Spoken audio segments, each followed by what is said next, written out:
Morning मित्रांनो, कोल्हापूरच्या day 2 मध्ये तुमचं स्वागत आहे। तर आज आपण चाललेलो आहोत न्यू पॅलेस बघायला। दिवसाची पहिली सुरुवात आपण न्यू पॅलेस पासून करणार आहोत। न्यू पॅलेस आपलं काल बघायला भेटलं नाही, कारण का कनेरी मठला आपल्याला खूप वेळ गेला। खूप मोठा आहे कनेरी मठ, आपल्याला तिकडे 3 तास तरी तुम्हाला कनेरी मठ फिरायला पाहिजे, खूप छान होतं। त्याच्यामुळे आम्हाला न्यू पॅलेसला जायला भेटलं नाही, तर विचार केला की आज दिवसाची सुरुवात न्यू पॅलेस पासून करूया। तर आता आपण चाललो आहोत न्यू पॅलेसला। त्याच्या आधी आपण आलो आहोत लक्ष्मी मिसळमध्ये ब्रेकफास्ट करायला, मस्त मिसळपाव खायला। लक्ष्मी मिसळ सुद्धा कोल्हापुरातले एक फेमस मिसळ सेंटर आहे। तर तुम्ही फडतळे मिसळ पण आहे, परंतु आज आम्ही लक्ष्मी मिसळला आलो। फडतळे मिसळ आम्ही याच्या आधी खाऊन झालोय, तर लक्ष्मी मिसळला आपण ब्रेकफास्ट करून मग न्यू पॅलेसला जाऊया। ठीक आहे, तर चला आपण डायरेक्ट भेटूया पहिले ब्रेकफास्टच्या इथे, नंतर मग न्यू पॅलेसला।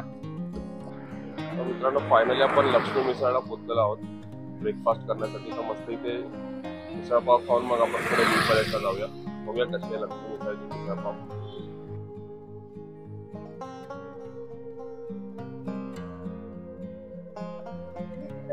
तर ही आहे लक्ष्मी मिसळची मिसळ। कोल्हापूरची एक खासियत आहे की इथे पाव नाही भेटत आपल्याला मुंबई सारखा, ते ब्रेड देतात। ब्रेड सोबत आपल्याला आता मिसळ खायची, बघूया कशी टेस्ट आहे।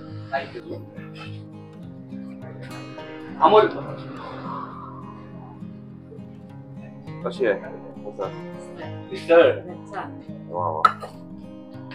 सोबत आपण कांदा भजी मागवली, कांदा भजी आणि मिसळ पाव, मस्त ब्रेकफास्ट। आजच्या दिवसाची सुरुवात बेस्ट होणार आहे। तर मित्रांनो, लक्ष्मी मिसळ मधून मिसळ खाऊन जस्ट येऊन गाडीमध्ये बसतो, तर वैभवीने जे रिएक्शन दिले ते एकच घास खाऊन दिलेला। मी संपूर्ण मिसळ खाऊन तुम्हाला ऑनेस्ट रिव्ह्यू देतो की मिसळ खायला मला अजिबात मजा आली नाही। ह्याच्यापेक्षा चांगल्या चांगल्या मिसळ आपल्या मुंबईत भेटतात, मामलेदार मिसळ आहे, आस्वाद मिसळ आहे, कारण का खूप चांगल्या मिसळ आपण खाऊन झालो, त्यामुळे ही मिसळ खाण्यामध्ये मला काही एवढी मजा नाही आली। खूप फेमस आहे पण ही लक्ष्मी मिसळ इथे। फडतळे मिसळ पण खूप फेमस आहे, तर तुम्ही कोल्हापूरमध्ये आलात तर ट्राय करू शकता। चला आता मिसळ खाऊन आपण जाऊया डायरेक्ट न्यू पॅलेसला, भेटूया आपण डायरेक्ट न्यू पॅलेसच्या इथे। तर मित्रांनो, मेन गेटलाच एंट्री करायच्या आधीच राईट साईडला हे छोटंसं तिकीट काउंटर आहे, तिकीट ऑफिस। तिकडे पहिली तिकीट काढा आणि मगच आतमध्ये जावा।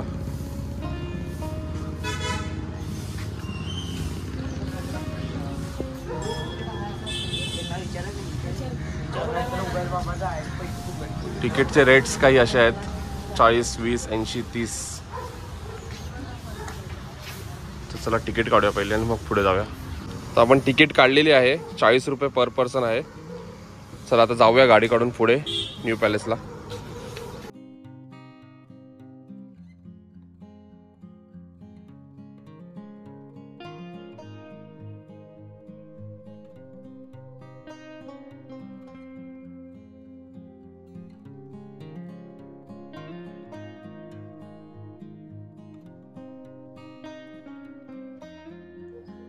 तर आपण आता फायनली न्यू पॅलेसला पोहोचलो आहोत कोल्हापूरच्या, आणि तुम्ही पाहू शकता ही भली मोठी पार्किंग, कमीत कमी 30 ते 40 गाड्या लागतील एवढी मोठी पार्किंग आहे अवेलेबल इथे। तुम्हाला स्वतःची 4 व्हीलर असेल तर पार्किंगचं काही टेन्शन नाहीये। तर चला जाऊया न्यू पॅलेसच्या दिशेने। न्यू पॅलेसला जायच्या अगोदर छत्रपती शाहू महाराजांचा एक सुंदर स्टॅच्यू बनवलाय, आणि लेफ्ट साइडला जो गेट दिसतो तिथून आपल्याला न्यू पॅलेसला एंट्री करायची आहे। चला जाऊया न्यू पॅलेसच्या दिशेने।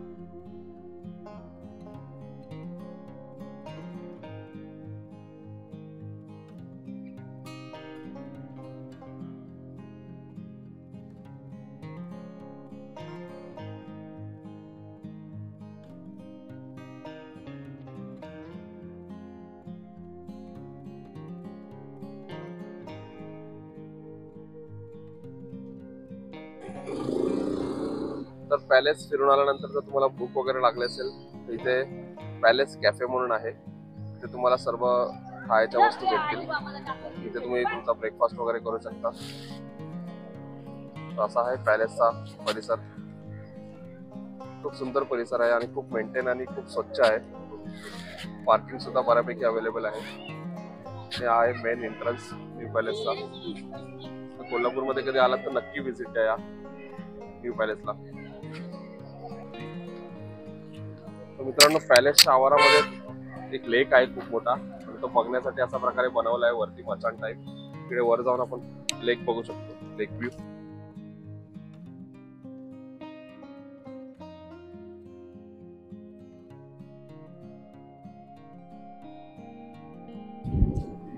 मस्त व्ह्यू आहे, खूप मोठा लेक आहे.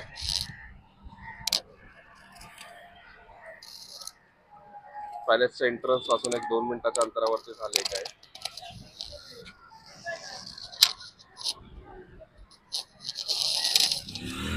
तर मित्रांनो, आपला कोल्हापूर मधला शाहू पॅलेस म्हणजेच न्यू पॅलेस आपलं बघून झालेलं आहे. आतमध्ये व्हिडिओग्राफी आणि फोटोग्राफी अलाउड नव्हती, परंतु आतमध्ये ज्या शाहू महाराजांच्या काळातील ज्या वस्तू, जुन्या वस्तू ज्या होत्या त्या जतन करून ठेवलेल्या आहेत आणि खूप सुंदर आहेत, खूप उत्कृष्ट आहेत. 1 तास लागेल तुम्हाला आतमध्ये फिरायला, पण खूप मजा येते बघायला. जुन्या गोष्टी सगळ्या जशा जशा जतन करून ठेवलेल्या आहेत. तर तुम्ही कधी कोल्हापूरमध्ये आलात तर हे शाहू पॅलेस नक्की व्हिजिट द्या. 40 रुपये पर पर्सन तिकीट आहे. ठीक आहे, तर आपला बघून झालेला आहे शाहू पॅलेस, तर आपण आता पुढे जाऊया. तर मित्रांनो, आपण आता कोल्हापूरच्या न्यू पॅलेस बघून आता आपण चाललो आहोत कोल्हापूरच्याच बाहेर थोडंसं जवळ असलेलं दख्खनचा राजा म्हणजेच ज्योतिबाचं दर्शन घेण्यासाठी. तर ज्योतिबा हे न्यू पॅलेस पासून अंदाजे 20 किलोमीटर आहे अंदाजे, आणि त्यासाठी आपल्याला 40 ते 45 मिनिटं लागणार आहेत. तर आपण आता डायरेक्ट ज्योतिबालाच भेटूया जाऊन. ठीक आहे, तर आता नेक्स्ट डेस्टिनेशन आपलं ज्योतिबा असणार आहे, तर ज्योतिबाला जाऊया. चला.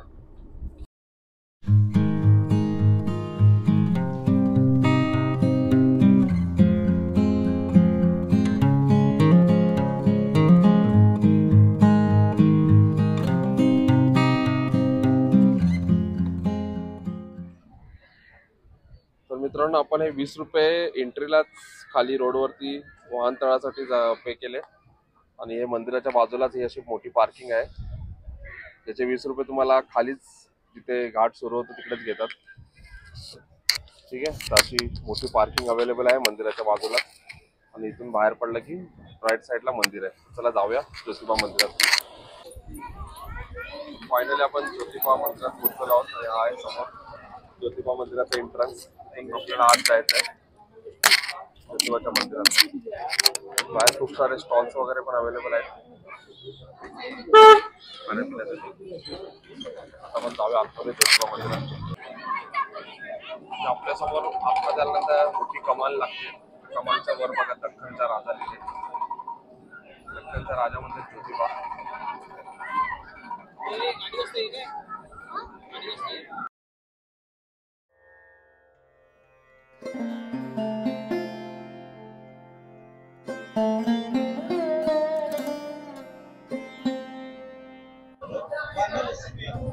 अशा प्रकारे खूप सारे स्टॉल्स इथे लागलेले आहेत. एंट्री केल्या गेल्या तर खूप सारी शॉपिंगसाठी तुम्हाला इथे खूप साऱ्या वस्तू भेटतात.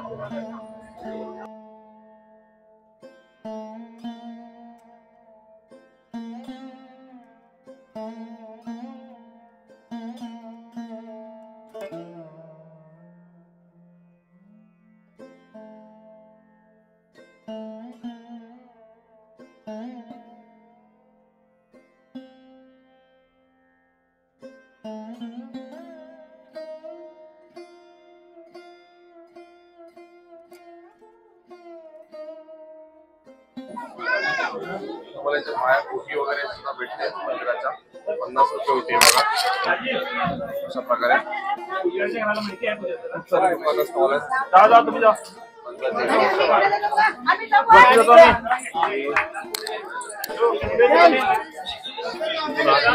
मंदिर आहे समोर बघू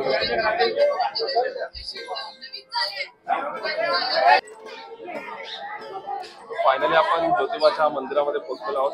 समोर आहे आपलं ज्योतिबाचं मंदिर. बघता तुम्ही या साईडने मला वाटतं डाव्या साईडने लाईन सुरू होते. आपण लाईनला जाऊया तिकडे लाईन लावायला. मला समोरच आहे ज्योतिबाचं मंदिर. सुंदर वाटतंय. गुलाबी गुलाल नुसता पसरलाय पूर्ण संपूर्ण मंदिरात.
फक्त मस्त 10 मिनिटांमध्ये ज्योतिबाच्या देवाचं दर्शन झालेलं आहे. त्याच्यानंतर दर्शनावर आपण बाहेर आलो आणि 5 प्रदक्षिणा सुद्धा मारल्या मंदिराला. खूप मस्त वाटलं आणि खूप छान मंदिर आहे. तुम्ही सुद्धा कोल्हापूरमध्ये असाल तर कोल्हापूरच्या जवळच हे 12 किलोमीटर अंतरावरती दक्कनच्या राजामध्ये ज्योतिबाला नक्की भेट द्या. तर आम्ही आता तिथून निघतोय, बाहेर जाऊन थोडंसं खाऊन पिऊन मग आपण पुढच्या रस्त्याला जाऊया. चला. तर मित्रांनो, कोल्हापूरमध्ये आपण मस्त 2 दिवस राहिलो, 2 दिवस फिरलो. महालक्ष्मी मंदिर, कनेरी मठ, रंकाळा तलाव, तसेच न्यू पॅलेस, त्याच्यानंतर मग ज्योतिबाला. अशा प्रकारे आपण 2 दिवस सगळे कोल्हापूरच्या जवळपासचे आणि कोल्हापूरमधले टुरिस्ट स्पॉट आपण एक्सप्लोर केलेले आहेत आणि तुम्हाला सुद्धा व्हिडिओमध्ये दाखवले आहेत. तर छान झाला कोल्हापूर. सुरुवात महालक्ष्मीच्या मंदिराने, शेवट दख्खनचा राजा ज्योतिबाने. तर खूप सुंदर झाला. तर कोल्हापूरचा ब्लॉग तुम्हाला जर आवडला असेल तर तुम्ही कमेंट करून सांगा मला कसा वाटला तुम्हाला, आणि आवडला असेल तर नक्की लाईक, शेअर आणि चॅनल सबस्क्राईब करायला विसरू नका. तर चला, भेटूया आता पुढच्या ब्लॉगमध्ये. आपण इथून चाललो आहोत रत्नागिरीला. तर पुढचा ब्लॉग कदाचित रत्नागिरीचे टुरिस्ट स्पॉट असू शकतो. तर कोल्हापूरचा व्हिडिओ आम्हाला तुम्हाला कसा वाटला हे आम्हाला नक्की कळवा. तर आपण आता पुढच्या ब्लॉगमध्ये भेटूया. चला, थँक्यू.